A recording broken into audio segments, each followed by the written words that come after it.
América Latina, uma região do continente americano com grande diversidade, marcada pelo encontro de culturas e etnias. São cerca de 30 nações, com uma população estimada em 600 milhões de pessoas, quase 10% da população mundial. Meu nome é Franz Calchini e sou boliviano de todo coração. Meu nome é Nicole, sou brasileira, mas com os pais bolivianos. Sou Edgar Pari, sou peruano. Eu sou Davi, sou mexicano. Sou Cláudia, eu sou da Colômbia. Eu sou Tayane e sou brasileira. Meu nome é Ivete Martínez, sou cubana. Sou mexicano. Sou boliviano Eu sou brasileira, mas com os pais peruano. Brasileira. A história do encontro de etnias na América Latina começou com os ameríndios, povos nativos que há mais de 15 mil anos atrás já habitavam a região. Com a chegada dos europeus no final do século XV, um processo de colonização violento se estabeleceu em vários territórios.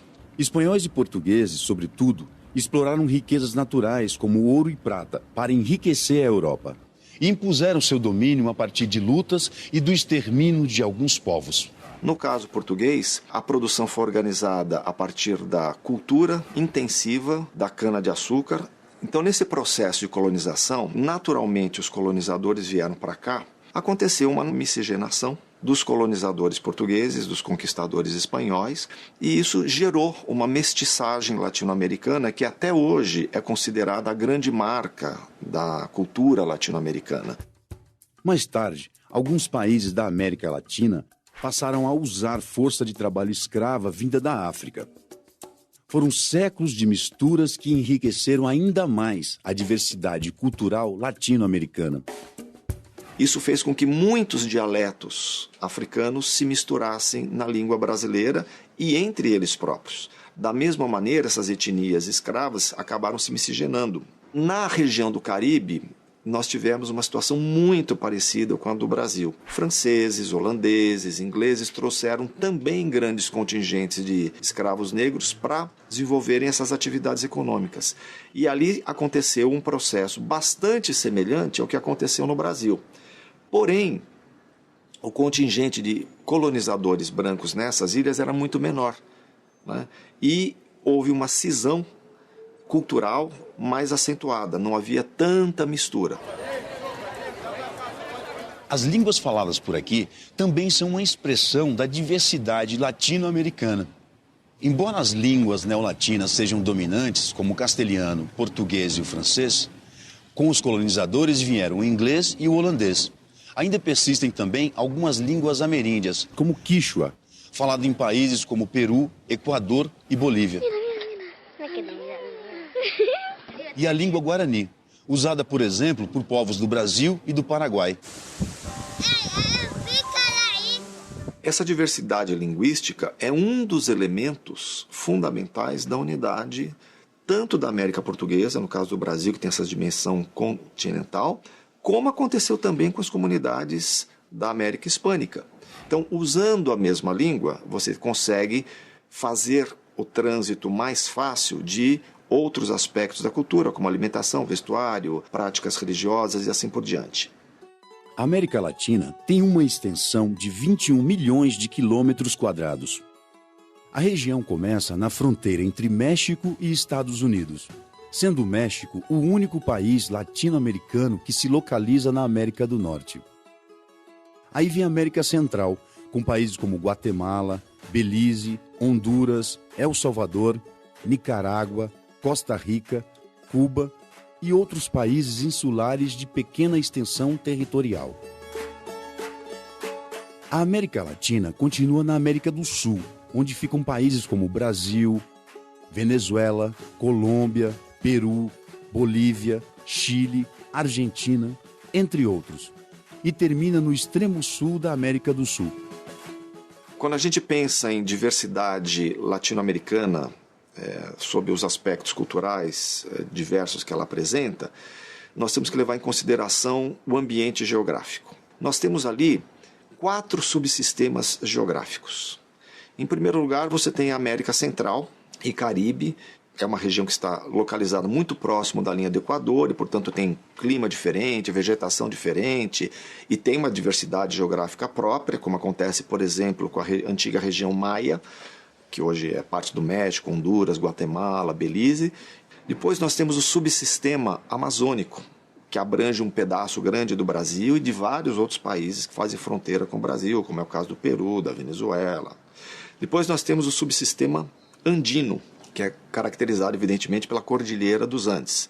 E, finalmente, nós temos o subsistema platino. O subsistema platino compreende os países envolvidos no eixo fluvial do Rio da Prata, como a Argentina, Brasil, Paraguai, Uruguai e Bolívia. Isso fez com que cada uma dessas comunidades, desses 4 subsistemas que eu mencionei, desenvolvessem culturas próprias, muito fortemente enraizadas e, particularmente no subsistema andino, as comunidades permaneceram durante muito tempo isoladas umas das outras. A América Latina está entre as áreas mais urbanizadas do planeta. Nela, cerca de 80% da população vive em cidades. Brasil, Argentina e México são as maiores economias da região.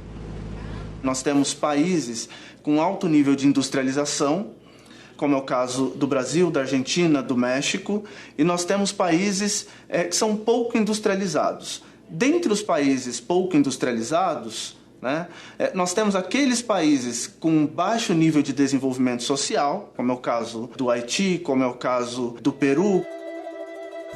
Com o objetivo de promover maior integração entre os países da América Latina, surgiram várias iniciativas.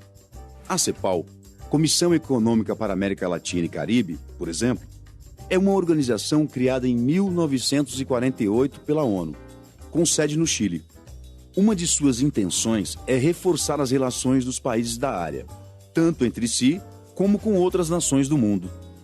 A falta de desenvolvimento acelerado da região latino-americana causou uma grande preocupação à ONU. Então a ONU criou um organismo, vinculado a ela, portanto, chamado CEPAL, que congregou os intelectuais mais representativos da região que tinham uma missão: tentar explicar por que a América Latina não se desenvolvia. E o que foi que ela concluiu? Ela concluiu que a região latino-americana é exportadora, preponderantemente exportadora de produtos primários, minerais, agrícolas, pecuários, com uso intensivo de mão de obra muito barata, e quando ela exporta esses bens, ela recebe pouco dinheiro por essas exportações.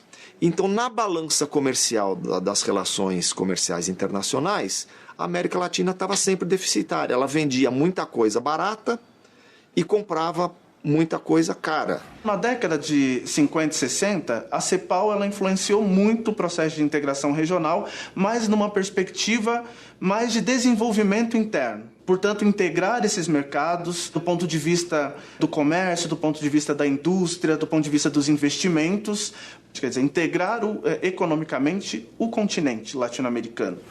Dos anos 80 para frente, passa a predominar um regionalismo aberto, onde a integração ela se dá do ponto de vista interno, quer dizer, fomenta-se a integração internamente a esses países, mas casada com uma abertura comercial para o exterior, quer dizer, para outros continentes.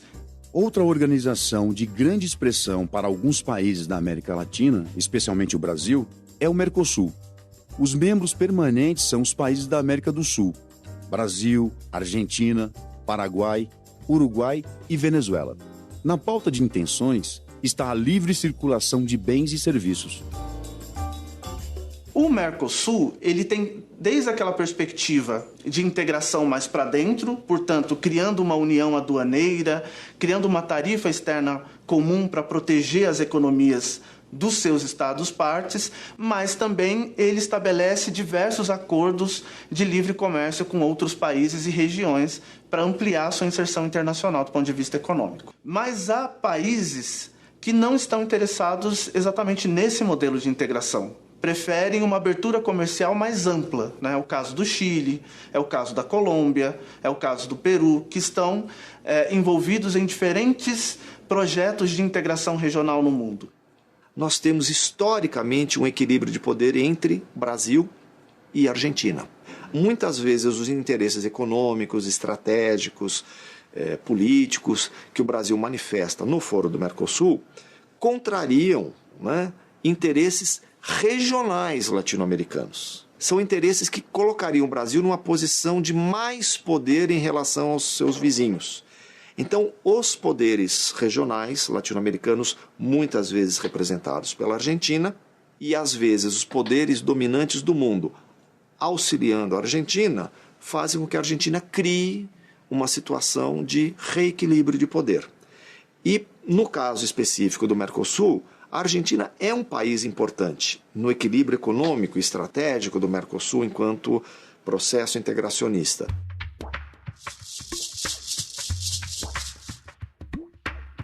Com países em diversos graus de desenvolvimento e uma grande diversidade cultural, será possível pensar em uma identidade latino-americana? Há uma identidade latino-americana à medida que nós temos uma história comum, uma história de colonização que é muito próxima entre os diferentes países, né? A gente tem que considerar também os grandes problemas econômicos, os desafios econômicos de inserção internacional, as disparidades econômicas, as disparidades sociais, os desafios em relação ao enfrentamento dos altos níveis de pobreza, dos altos níveis de analfabetismo. Então, de modo geral, nós temos problemas em comum, nós temos uma agenda em comum que nos permite falar de uma identidade latino-americana que vai desde nossa origem histórica, passando pela nossa formação populacional, chegando até os nossos problemas políticos, econômicos e sociais contemporâneos. Somos ricos en la cultura. Las costumbres, la forma de vivir, la comida. Temos uma identidade e uma história que é comum, uma origem que é comum a quase todos os países da Latinoamérica. E tem um pouquinho da cultura de todos os povos e os índios também, que fazem parte de toda a América Central e Latina. A gente tem um jeitinho diferente. É o nosso jeito. Latino-americano estão na hora de reunir-se, de reencontrar-se, de lutar para que a América seja uma só, de Rio Grande até a Patagônia.